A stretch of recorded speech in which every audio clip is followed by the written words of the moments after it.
So hello everyone, welcome back to mastermind. तो guys, जैसे कि तुमने इस वीडियो के टाइटल में देखा, ये वीडियो बहुत ही इंपॉर्टेंट होने वाला है। जितने भी ICSE and ISC 2026 batch students हैं, तुम्हारा यहाँ पर परसों ही रिजल्ट आया था 30th ऑफ अप्रैल को, राइट, 11 बजे। अब यहाँ पर देखो, तुम में से बहुत सारे स्टूडेंट्स ने बहुत अच्छा मार्क्स स्कोर किया and more than expected score किया। I was really happy to see your results. काफ़ी लोगों ने अपना रिजल्ट मुझे इंस्टाग्राम पे भेजा था, साथ में कॉमेंट्स में तुम लोग अपना परसेंटेज कैलकुलेट करके बता रहे थे। आई वॉज रियली हैप्पी। और काफ़ी लोग यहाँ पर बोल रहे थे कि मैंने जो भी नोट्स प्रोवाइड किया था तुम लोगों को हेल्प किया। I was really happy to read your comments. अब देखो, यहाँ पर जो है मैंने रीचेकिंग के ऊपर उसी दिन एक वीडियो अपलोड किया था रिगार्डिंग रीचेकिंग एंड रीइवैल्यूएशन। एग्जैक्टली दोनों में डिफरेंस क्या है और क्या तुम्हें रीचेकिंग के लिए एक्चुअल में अप्लाई करना चाहिए या फिर नहीं करना चाहिए। रीचेकिंग किन स्टूडेंट्स के लिए, जो स्टूडेंट यहाँ पर एक्सपेक्ट कर रहे थे कुछ मार्क्स और सपोज तुम्हें वो मार्क्स नहीं मिला और तुम्हारा यहाँ पर एक मेजर डिफरेंस है और तुम्हें यहाँ पर बहुत ही कम मार्क्स मिला है। तुमने मान लो एक्सपेक्ट किया था कि तुम्हारा हिस्ट्री में या मान लो ज्योग्राफी में तुम्हारा 80 आएगा, लेकिन तुम्हें जस्ट 60 दिया गया या फिर 65 दिया गया है, तो क्या हमें रीचेकिंग के लिए अप्लाई करना चाहिए? तुम लोग मेरे से बहुत सारे लोग पूछ रहे थे और साथ में ये भी पूछ रहे थे कि वर्षा दीदी, अगर हम लोग रीचेकिंग के लिए अप्लाई करते हैं तो क्या हमारा मार्क्स बढ़ेगा, कितना पैसा लगेगा, क्या लगेगा, रीइवैल्यूएशन और रीचेकिंग में डिफरेंस क्या है। तो काफ़ी सारा डिफरेंट टाइप्स का कॉमेंट्स आ रहा था। कुछ लोग मेल करके भी पूछ रहे थे मेरे से, तो मैं सभी को रिप्लाई नहीं कर पाई। जितना मेरे से हो सका मैंने इंस्टाग्राम में भी तुम लोगों को रिप्लाई किया। अब यहाँ पर देखो, to clear all this things मैंने ये वीडियो बनाया है और अर्जेंट वीडियो है बिकॉज ये जो है मंडे तक ही वैलिड है।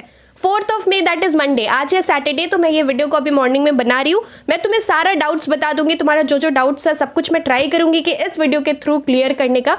सबसे पहले देखो, rechecking and reevaluation both are two different things as per the council. Rechecking का मतलब क्या है कि तुम अपना पेपर रीचेकिंग के लिए भेजोगे।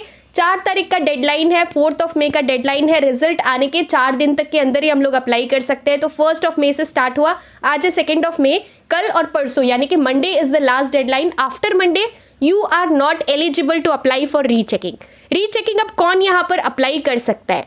Those students who are not satisfied with their marks in a particular subject, say it can be history, geography, maths, bio, chemistry, जो भी सब्जेक्ट है, तुमने एक्सपेक्ट किया था कि तुम्हारा कुछ आएगा मार्क्स, x मार्क्स आएगा और तुम्हें उससे कम मार्क्स मिला है, तो तुम रीचेकिंग के लिए एलिजिबल हो और तुम लोग अप्लाई कर सकते हो। अब यहाँ पे होगा क्या, रीचेकिंग के लिए 2 प्रोसीजर है अप्लाई करने का। एक, तुम खुद से कैंडिडेट इंडिविजुअली अप्लाई कर सकते हैं, मतलब तुम खुद से चाहो तो काउंसिल के वेबसाइट के थ्रू अप्लाई कर सकते हो। और दूसरा प्रोसीजर है कि तुम स्कूल के थ्रू यहाँ पर अप्लाई कर सकते हो रीचेकिंग में। स्कूल यहाँ पर करियर्स पोर्टल के थ्रू, काउंसिल का वेबसाइट, उन लोगों को करियर्स पोर्टल मिलता है, वो लोग वहाँ पर स्टूडेंट का रीचेकिंग के लिए अप्लाई कर सकते हैं। And this is a paid service, free नहीं है, पेड है। और तुम्हें 1000 रुपीज़ पर सब्जेक्ट, मान लो तुम्हें 2 सब्जेक्ट के लिए रीचेकिंग के लिए अप्लाई करना है तो तुम्हें यहाँ पर 2000 रुपीज़ पे करना पड़ेगा। और ये ऑनलाइन पेमेंट होता है, मतलब तुम्हें प्री हैंडेडली पहले से करियर्स पोर्टल के थ्रू वहाँ पर पेमेंट का ऑप्शन आएगा, ऑनलाइन पे करना पड़ेगा। अब रीचेकिंग के लिए जबकि तुम अप्लाई करोगे तो तुम्हारा क्वेश्चन ये हो सकता है कि वर्षा दीदी, हमारा यहाँ पे रीचेकिंग में एग्जैक्टली क्या क्या चेक होगा। तो let me tell you, firstly वो लोग यहाँ पर कुछ भी आंसर तुम्हारा रीड नहीं करने वाले। तुमने क्या आंसर लिखा है, कौन सा क्वेश्चन, कितना मार्क्स का था, तुम्हें यहाँ पर बहुत अच्छे से आंसर लिखा तुमने, लेकिन तुम्हें यहाँ पर suppose a question was of 3 marks और तुम्हें जस्ट 1 दे दिया गया है। तुमने बहुत अच्छे से सब कुछ लिखा था मान लो, और तुम्हें यहाँ पर 3 मिलना चाहिए बट तुम्हें 1 मिल गया है, तो ऐसा अगर तुम बोल रहे हो तो ऐसा यहाँ पे वैलिड नहीं होगा। यहाँ पर रीचेकिंग के लिए 3 चीज़ ही चेक किया जाएगा। रीचेकिंग के लिए तुम अगर पेपर को अप्लाई कर रहे हो 1000 रुपीज़ पे करके, तो तुम्हें यहाँ पर 3 चीज़ ही यहाँ पर चेक किया जाएगा। फर्स्ट चीज़, all answers have been marked और नॉट। सारा आंसर तुम्हारा चेक किया गया है कि नहीं, बस इतना चीज़, ये पहला चीज़ है जो कि चेक होगा। सारा आंसर चेक किया गया है कि नहीं, मतलब तुमने जो क्वेश्चन पेपर से क्वेश्चन देख के जो तुमने आंसर स्क्रिप्ट में आंसर लिखा है, तो सारा आंसर टीचर ने राइट किया है, मतलब चेक किया है, या फिर कुछ आंसर टीचर गलती से भूल गए या फिर नहीं चेक किया, वो चीज़ चेक किया जाएगा। This is the first thing. बहुत कम चांसेस है, रेयर चांसेस है कि ऐसा होगा, सारा ही आंसर्स चेक होता है, राइट। सेकेंड चीज जो कि ये लोग रीचेकिंग के अंदर चेक करने वाले हैं council, that is if there is a mistake in the totalling of marks for each question.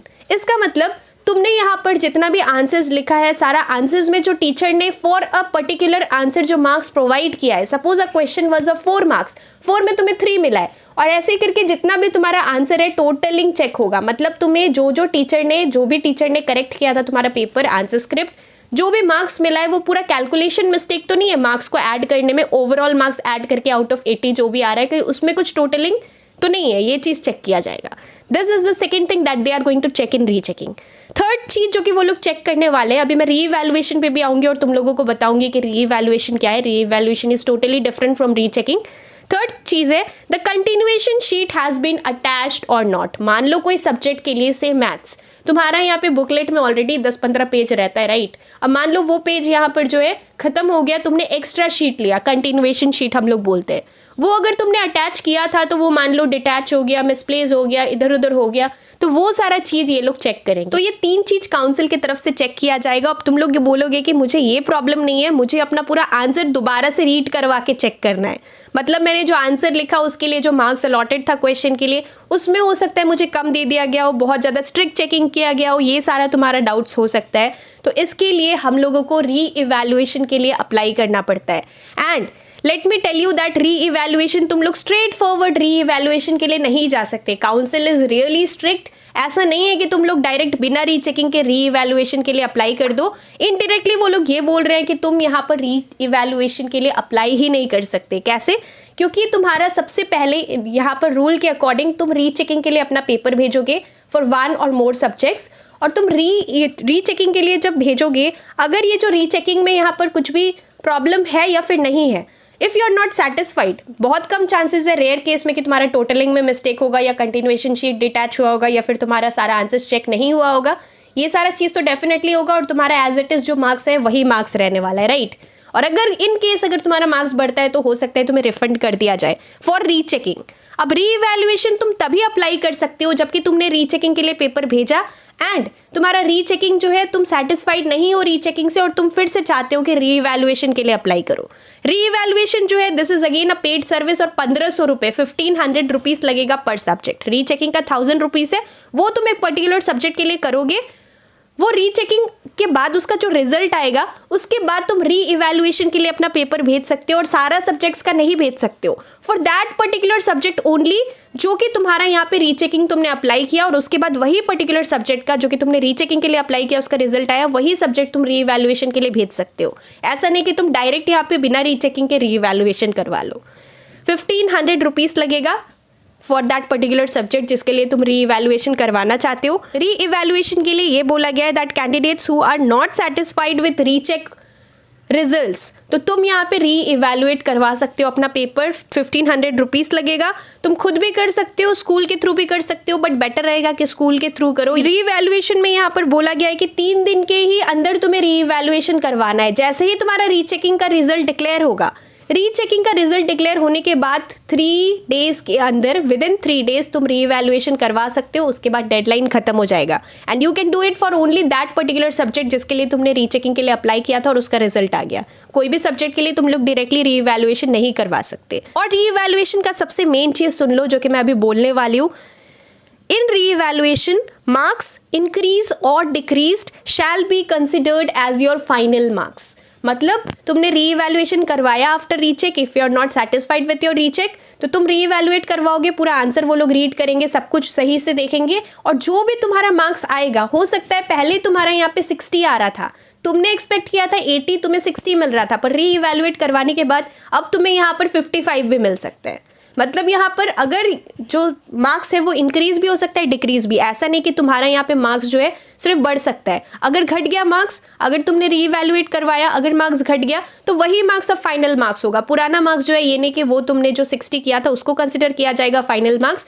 This is going to be the final marks and marks increase हो या डिक्रीज हो, your money is not going to be refunded. This is strictly non refundable, charges non refundable, ये चीज़ यहाँ पे बोला गया है। और तुम्हारा जो रिजल्ट का डेट है, रीचेकिंग और री-इवैल्यूएशन का डेट, ये सारा चीज़ तुम अप्लाई कर लोगे, उसके बाद यहाँ पे बता दिया जाएगा कि कब आने वाला है, तो ये चीज़ तुम्हें इन्फॉर्म कर दिया जाएगा।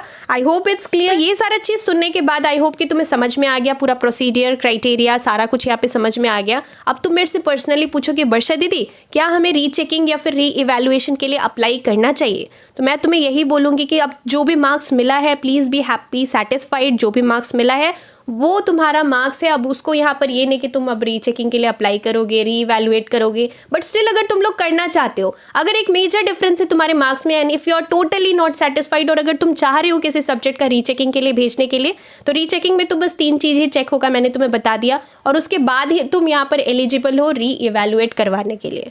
तो मेरा सजेशन है मत करो। बाकी तुम लोग देख लो, अगर बहुत ज़्यादा मेजर डिफरेंस आ रहा है तुम्हारे मार्क्स में, अगर बहुत ही ज़्यादा तुम्हें लग रहा है कि येस तुम इतना स्कोर कर ही सकते थे लेकिन तुम्हें यहाँ पर कम कर दिया गया है, कुछ मिस्टेक हो गया है काउंसिल की तरफ से, तभी तुम लोग अप्लाई करो। अदरवाइज जो तुम्हें मार्क्स मिला है please take it as your marks. So that's all for this video guys. Thank you so much for watching this video.